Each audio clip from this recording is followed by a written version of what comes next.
One of the most important items to include in your emergency preparedness supplies is some bleach. Not only does it have a wide variety of sanitation tasks that it could be used for, but it could also be used to disinfect dirty water to make it drinkable in an emergency situation.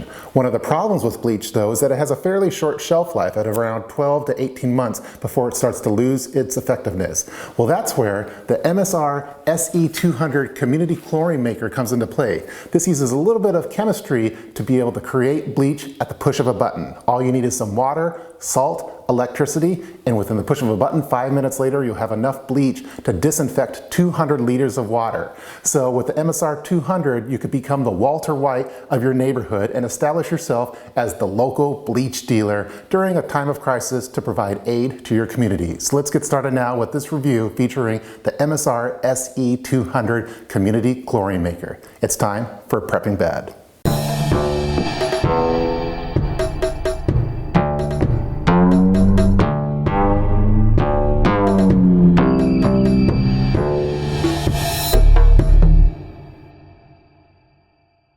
I first learned about the MSR SE200 around 4 to 5 years ago while taking a tour of the Cascade Designs manufacturing plant in Seattle, Washington. Cascade Designs is the parent company of popular outdoor manufacturers MSR, Thermarest, Platypus, Seal Line, and more. The SE200 was originally designed to support the freshwater needs of families and small communities in developing nations or disaster-stricken zones. It's pretty much the scaled-up version of the old MSR Myox purifier pen that MSR used to make. It was a smaller handheld version that ran on CR123 batteries. It creates sodium hypochlorite from sodium chloride using electricity from a variety of different sources. The contents inside the carrying case includes the SE200, a Salt Brine bottle, an opaque chlorine bottle, a dosing spoon, chlorine test strips, a dosing cup, a starter salt packet, a battery clip cable for powering the SE200 to a standard 12-volt battery. You can also pick up an AC wall adapter and a car power port to allow you to have multiple powering options for the device. One thing that I like about the contents is that instead of relying on detailed text-based instructions, the SE200 features mainly images for the easy-to-follow instructions. This makes it useful for developing nations to use this without having to know how to read English.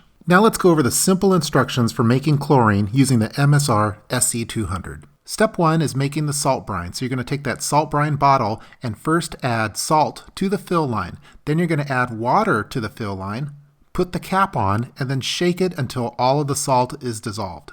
Just as a quick heads up, you need to use clean water for this process, so do not use seawater according to the manufacturer. They say that the salt brine solution is the only liquid that will produce the chlorine for the SE200.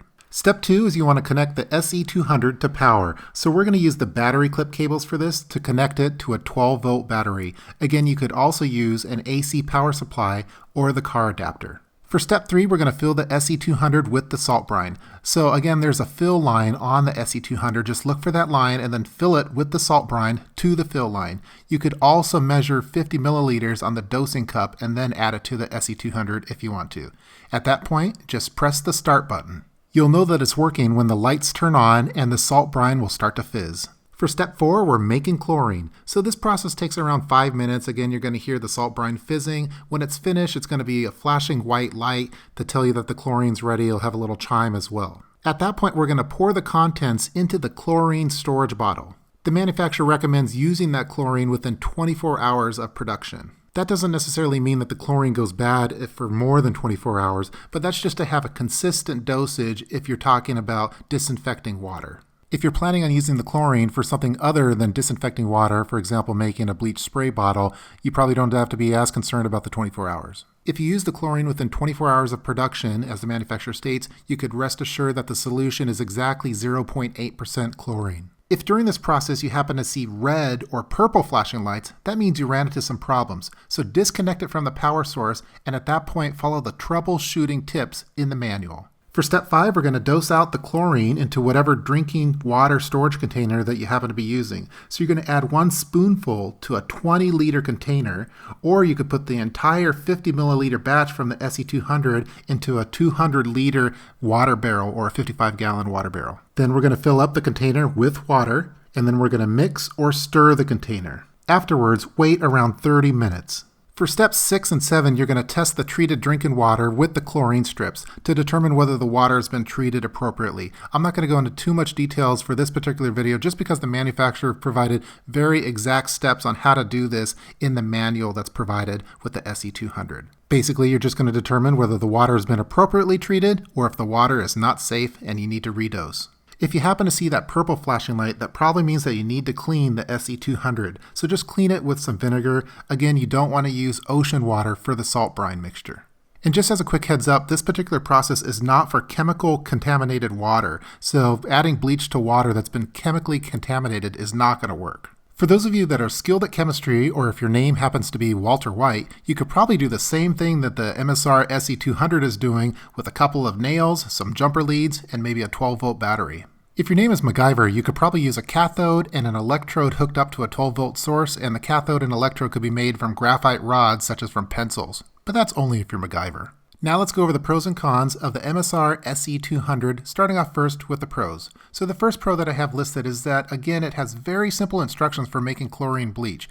Anyone could make it using the image-based instructions on the contents. All of the labeling on the contents is very self-explanatory, and I really like it. I also like that there are multiple methods for powering the SE200. You could use the battery jumper cables. You also have the option of having the AC wall adapter and a car 12-volt power port. So this provides a lot of flexibility in a grid down situation. I like that this basically provides you with an unlimited supply of bleach, assuming that you have enough salt and water. There's a lot of different use cases for bleach. Bleach isn't just good for making water drinkable, it's also good for sterilizing. For example, you might want to make a pandemic containment room, for example, and spray it down with bleach. This could be used for that as well.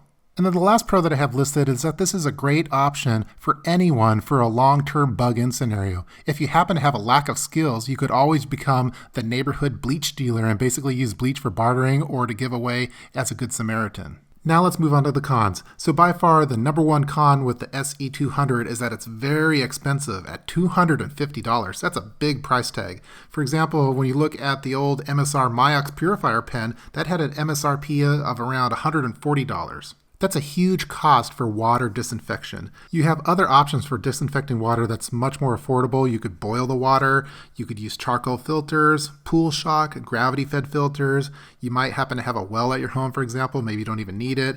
If you have a water barrel, some people use a silver dollar in a water barrel to disinfect it, and you could also use UV or ultraviolet light for disinfecting water as well. The other cons that I have listed are fairly minor compared to the first one. So another con is that you have a minimal number of test strips, 10. Ideally, you should probably have a battery-operated water tester that would need to be calibrated often. You could buy more test strips online. Just look for litmus paper on Amazon.com. You could only use DC for the SE200. You cannot connect it to like a USB power bank, for example. Another con, just so you know, is that a byproduct of the process is hydrogen gas production. So only use this in a well-ventilated area. It might not be a good option if you're bunkered in place in an enclosed area. And then the last con that I have listed is that the stock case is way too small, especially if you're going to get the extra charging methods. So for such a high ticket price item, I went and purchased a hard case with foam to better protect the contents and allow for plenty of space for all of the items and accessories. Just a few more things to keep in mind. So again, chlorine doesn't purify water, it disinfects water. Iodine tablets purify water, but it makes the water taste horrible, in my opinion. I think that you should have many ways to purify and disinfect water. This is just one particular way. I like having a lot of redundancy with my preps, so I'd probably recommend getting something like the Big Berkey, some other camping, hiking-based filtration methods, maybe a UV lighting for disinfecting water, in addition to something like a chlorine maker like this. Again, it's all about having redundancy. Another thing to keep in mind is that if you're in an emergency situation that happens to be dangerous and you're trying to remain stealth, some of those other disinfecting methods might not be the best approach. For example, boiling water will take a lot of time. You have to obtain wood, to use calories to obtain all that wood. You might be in a wet environment. It might not be the best approach. And so that's where something that has some kind of redundancy like the SE200 might come into play. Again, I think this is a good option for large amounts of water. For example, if you're wanting to disinfect several 55-gallon water barrels and it's been an extended off-grid situation where multiple years have gone by and all of your bleach has gone bad, this would be a great item to have in that kind of situation. Again, if you feel that you don't happen to have any meaningful skills for a long-term grid down situation, for example, maybe you don't have any medical skills, you're not good with tools, not good with firearms, not good with ham radios, you could always become the neighborhood bleach dealer, aka Preppenberg, with the MSR SE200, possibly for bartering purposes, but also for good Samaritan efforts for your neighbors.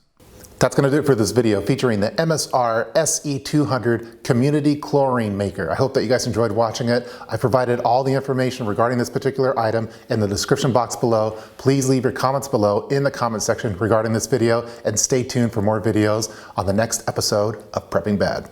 See you guys next time.